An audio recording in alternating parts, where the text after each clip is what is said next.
Welcome to the bold analysis, ladies and gentlemen. I want to say thank you to all Kenyans who turned up to cast your vote. Amazing. I casted my vote in Kilimani Primary School at exactly 10 a.m. in the morning.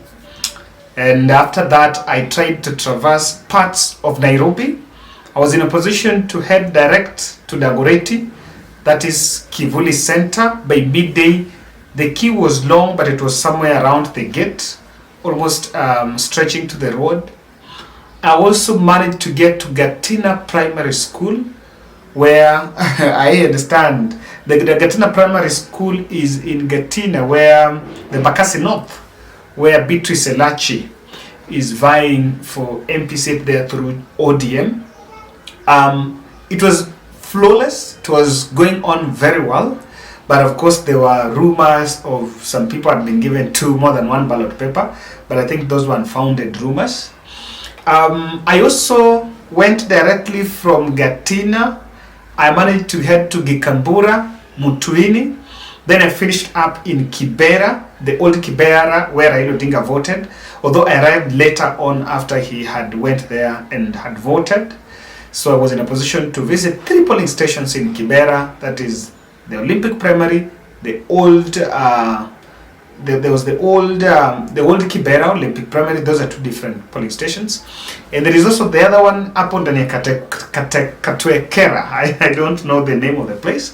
Amazing. That I just wanted to see what exactly is the mood in Nairobi and try to conduct some opinion polls, some exit polls on asking someone who has already voted who he has voted for. But I understand that in Nairobi, Raila Odinga stands to get more votes than Deputy President William Samoei Ruto. Sakaja and Igathe's contest is a bit complicated. Yeah, because even in Kibera there were people that were state divided. There was divisions on Sakaja and Sakaja and Igathe. I think for Pasaris and Sifuna, seems it is a done deal. For them, their fate is already sealed. Now, apart from that, I have received many questions in my my inbox about the low voter turnout. I think I was speaking to a voter who voted in Kileleshwa and was telling me, my good friend Jackie was telling me that, Kevin, I've been voting here since 2013, and when I come here, I normally expect long queues. But when I came, I only found middle-aged men in the queue, and the turnout was not very convincing.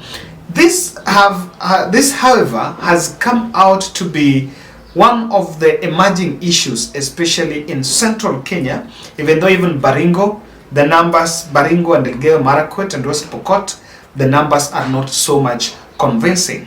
So there is a general understanding, and then maybe this will be reflected in the final tally, that Central Kenya did not pull a Humira. They did not pull a Humira. Last general election, there was a little bit of calm in the polling stations and mobility of the absent voters who are then taken to the polling station. There was a bit of calm because in the last general election, the sick were being taken from the hospital, wanaenda wanapiga kura, wanarudishwa. There was a lot of mobilization by the boda units, but in this election you could see that much of that was not witnessed. I remember I was talking to my friend Mark, who is in Nyeri, and Mark was telling me that yes, of course, he's a Luo voting there. He's voting there for the first time, but he left job at 2.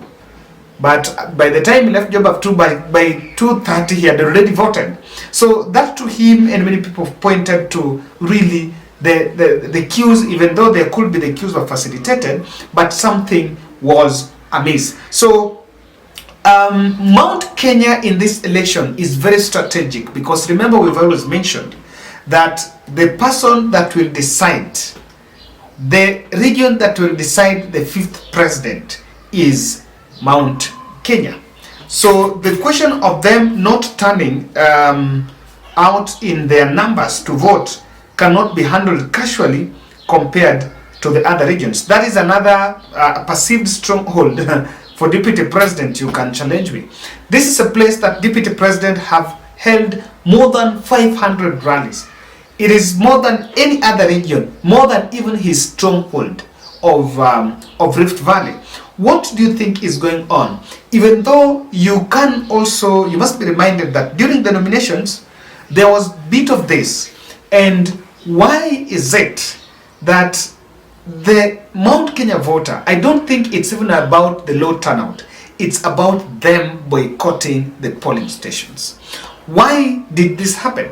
Because the people that voted in the mountain, I remember in Nyandarua, a polling station was opened somewhere around 8, and by around 10, only some 10 people had voted in a polling station that had 614 registered voters. So that points out some red flag. But I think the laxity of Mount Kenya in this election had already been projected, and if someone was just capturing notes in the UDA nominations that were conducted in April, then you needed to think otherwise. I want to look at that critically, also making the observations of what has been done. This election has been marred by mass failure of the KIMS kit.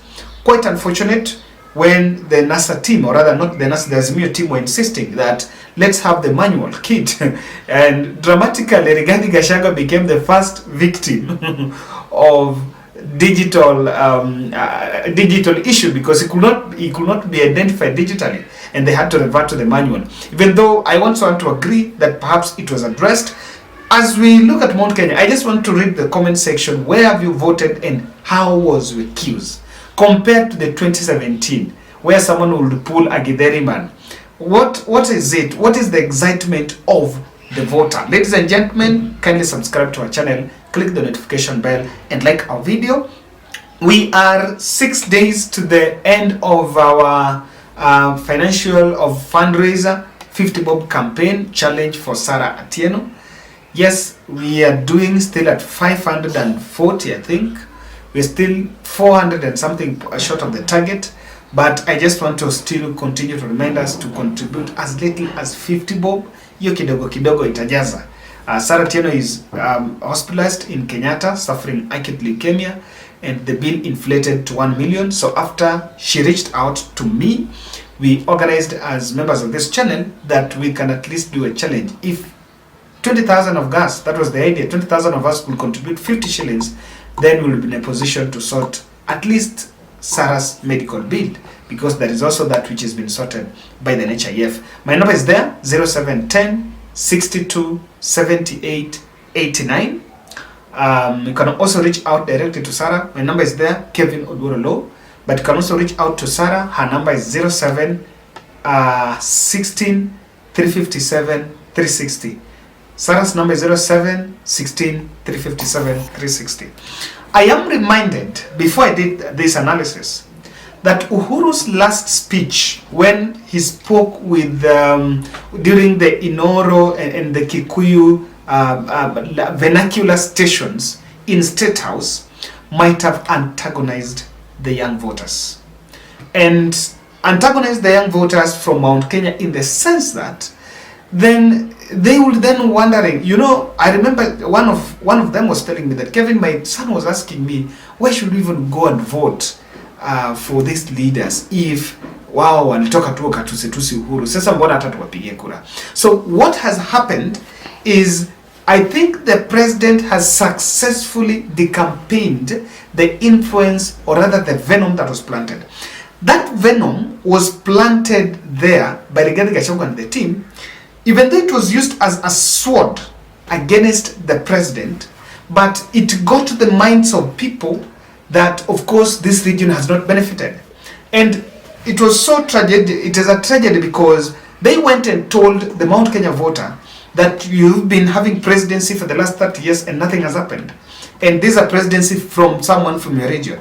So if the same person is supposed to buy that narrative, then how can you convince? It becomes so difficult to convince Mount Kenya that you're not going to get a magic by voting in a deputy president. So one of the reasons that might have made the youth, especially the youth, to boycott these polls, and this was something that was seen in April, is that Uhuru's last speech might have antagonized the voters. If there is something that was underestimated, is the influence of President Uhuru Kenyatta.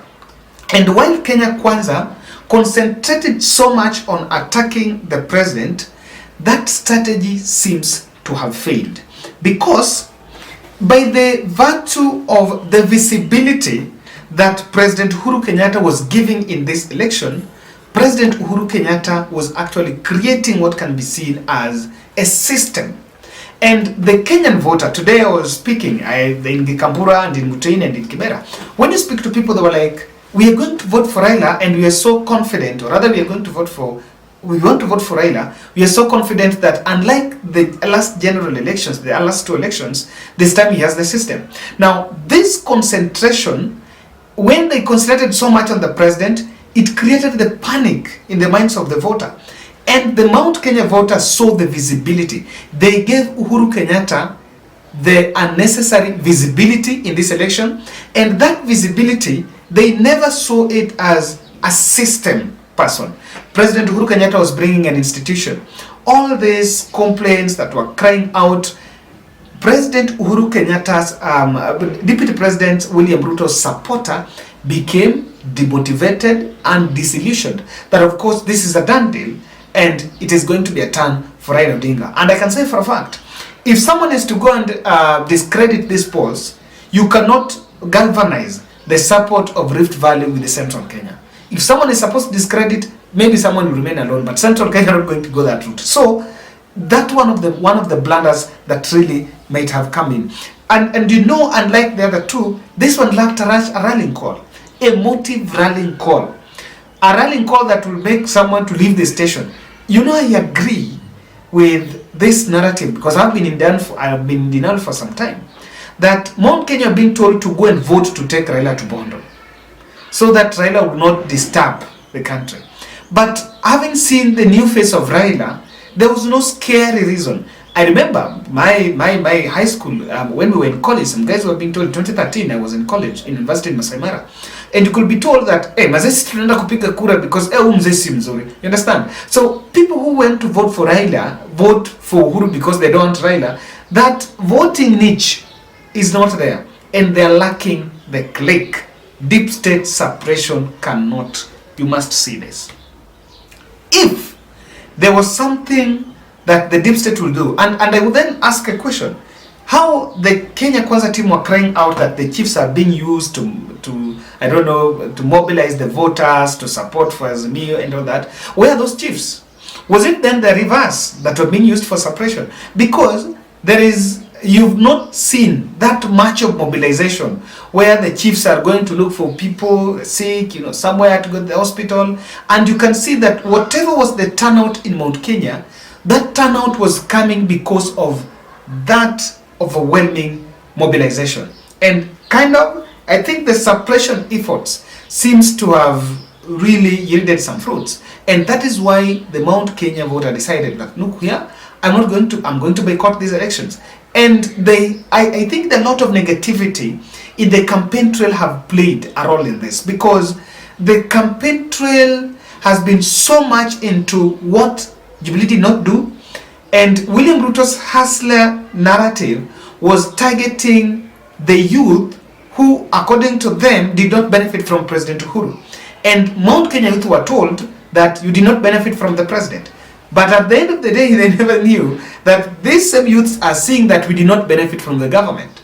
I see why they boycotted. You can also tell me, with reference to where you voted, or your county, or your constituency, why there was a bit of that boycott?